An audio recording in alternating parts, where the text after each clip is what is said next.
Alors, nos activités s'organisent autour de deux pôles. D'une part, chaque semaine, nous proposons deux films dans le cadre des sorties nationales qui sont labellisés Art et Essai, donc qui bénéficient du label Cinéclap, avec donc un tarif privilégié pour nos adhérents.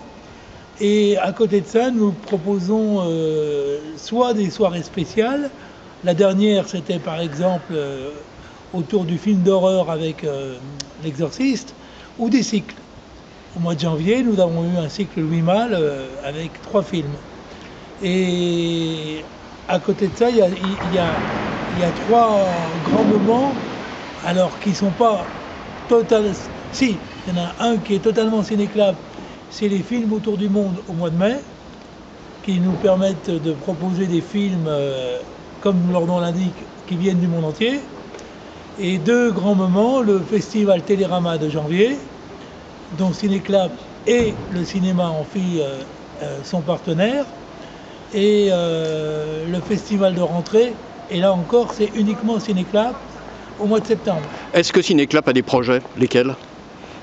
Eh bien, pour le moment, nous allons en discuter à la prochaine réunion de lundi. On va probablement refaire un cycle, mais comme au mois de mai, il y a justement le festival des films autour du monde, un éventuel nouveau cycle, ça sera au mois de juin. Parlez-nous un petit peu de votre partenariat entre les responsables, les propriétaires du cinéma Les Amphis à Vienne, et puis l'association de cinéphiles Cinéclap. Eh bien, je dirais que ce partenariat, il est d'abord indispensable, parce que sans leur accord, Cinéclap ne pourrait pas exister. Et nous bénéficions d'une écoute très, très bienveillante de la part de la direction du cinéma. On avait beaucoup parlé, et c'est ma dernière question, lors de la pandémie, de la baisse de la fréquentation des cinémas. Est-ce qu'aujourd'hui, le 7e art se porte bien? Écoutez, pour le fréquenter régulièrement, j'ai l'impression qu'il va mieux.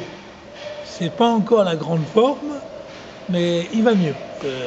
Il m'est arrivé quand même, à un moment de la réouverture des salles, que ce soit à Lyon ou ailleurs, d'avoir droit à des projections privées, de me retrouver seul dans une salle.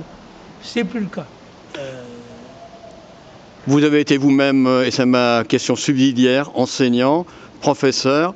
Aujourd'hui, en quoi le cinéma est un art et en même temps un art qui transmet? Eh ben, c'est un art, c'est le 7e art comme on appelle.